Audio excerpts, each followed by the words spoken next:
Pourquoi vous ne devriez jamais dire à personne ce que vous faites? Message des anges.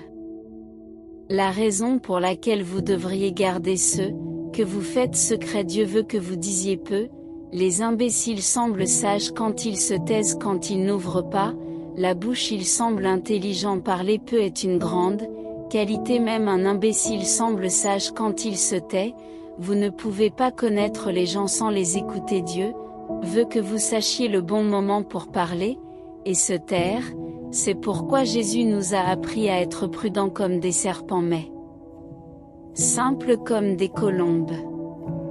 Voici je vous envoie comme des brebis parmi des loups assoiffés, prudents comme des serpents et simples comme des colombes. Jésus connaissait la réalité de ce monde que malheureusement beaucoup de chrétiens ignorent. Le monde est un mauvais endroit, le monde ne lui doit rien, et c'est un endroit cruel. Le monde est un endroit, cela ne se soucie pas si vous êtes innocent, ce n'est pas un endroit qui se soucie si vous êtes bien intentionné, c'est un endroit qui vous engloutira et vous recrachera.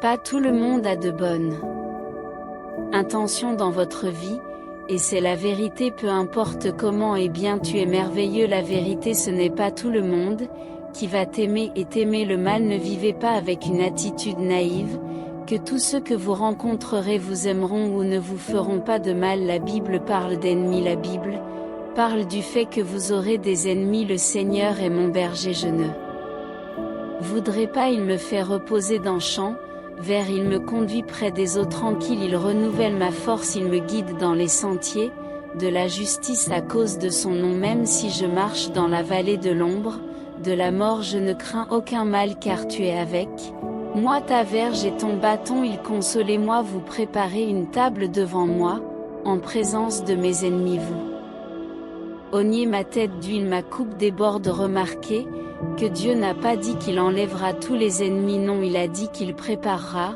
une table devant eux. Vous aurez des ennemis, mais Dieu va en préparer une table devant eux. Si tu étais du monde, le monde aimerait ce qui lui appartenait, mais parce que tu n'es pas du monde avant que je ne t'ai choisi, or, du monde c'est pourquoi le monde te déteste. Souviens-toi de la parole que je t'ai dite, le serviteur n'est pas plus grand que son Seigneur. S'ils m'ont persécuté, ils te persécuteront aussi. S'ils ont gardé ma parole, ils garderont aussi la tienne.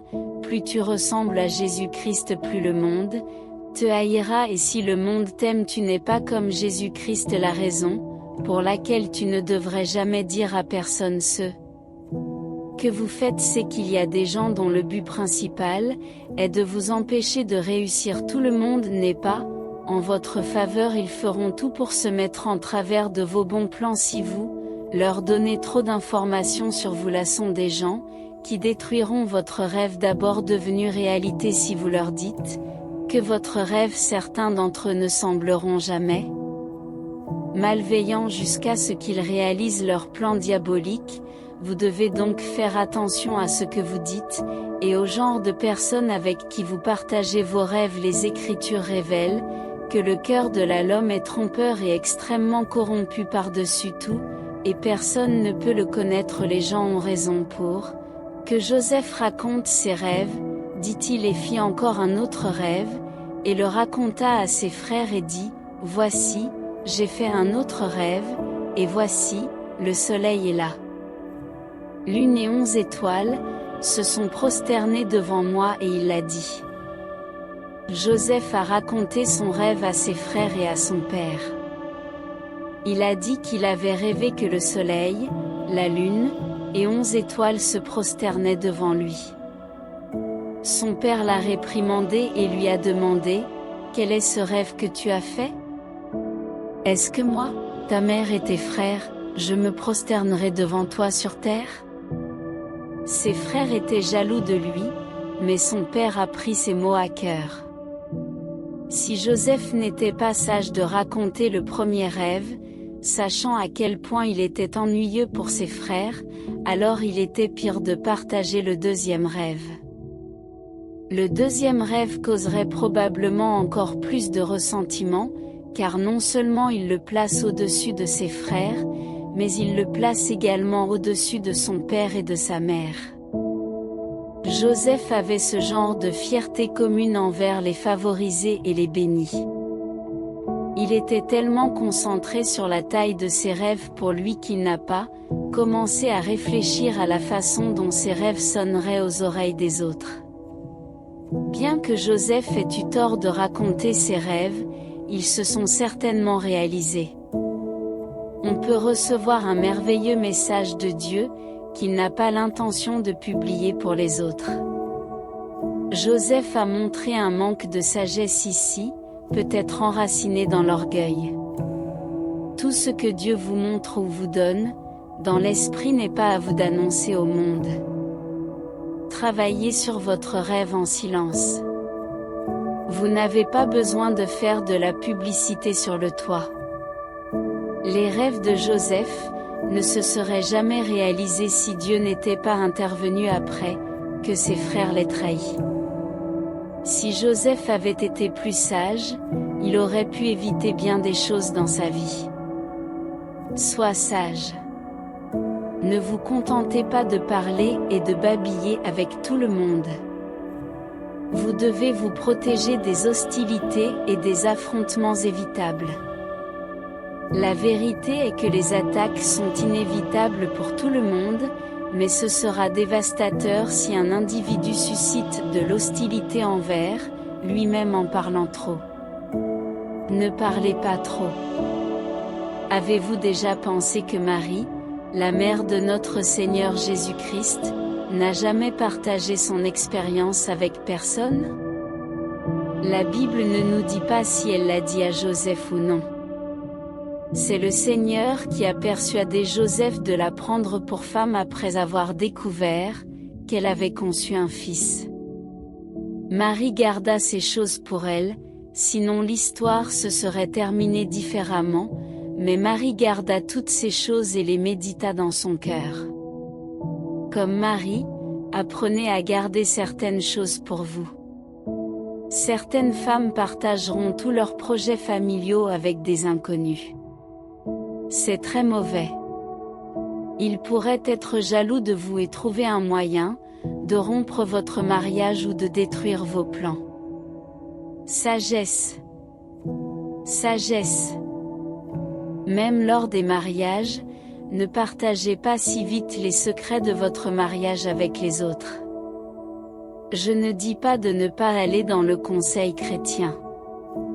Non, ce que je dis, c'est de ne pas parler de vos affaires privées à tout le monde. Enfin, dans toutes vos conversations, laissez toujours le Saint-Esprit vous guider. Que leurs conversations soient toujours agréables et assaisonnées de sel, afin qu'ils sachent répondre à chacun. N'écoutez personne qui vous dit que les mots n'ont pas d'importance. Ils ne comptent peut-être pas pour vous, mais pour Dieu, vos paroles comptent. Si vous avez dit des mots avec insouciance ou si vous êtes du genre à trop parler, vous devez commencer à vous contrôler. C'est le moment de dire des mots qui sont édifiants en eux-mêmes. Prononcez les mots qui encourageront les gens et ne les mettront pas en servitude. C'est le moment de commencer à dire des mots gentils, et de laisser la gentillesse vous suivre. Le discours irresponsable n'est pas autorisé dans le christianisme. Vous rendrez compte de tout ce que vous avez dit. Ne vous insultez pas parce que vous voulez faire rire les gens. N'abusez pas de votre bouche parce que vous voulez divertir les gens ou suivre une tendance. Contrôlez les mots que vous prononcez. Les mots disent si quelqu'un a un bon ou un mauvais cœur. Jésus nous enseigne comment nous pouvons connaître le caractère d'une personne. Il dit, la bouche dit ce dont le cœur est plein. Un homme bon tire de bonnes choses du trésor, qui est dans son cœur. Et un homme mauvais tire de mauvaises choses de son mauvais trésor. Si vous voulez savoir ce qu'il y a dans le cœur de quelqu'un, écoutez ce qu'il dit. Nous avons juste besoin de nous demander, quel genre de fruits nos paroles produisent. Sont-ils comme de mauvais œufs que nous jetons sur les autres, provoquant honte, irritation et humiliation? Ou sont-ils comme des fleurs qui ornent et honorent nos semblables? Nos paroles sont-elles comme des marteaux qui écrasent la tête des autres ou comme des baumes, qui guérissent les blessures? Nous devons toujours nous rappeler que chaque parole, et chaque acte aura des conséquences le jour du jugement. Amen.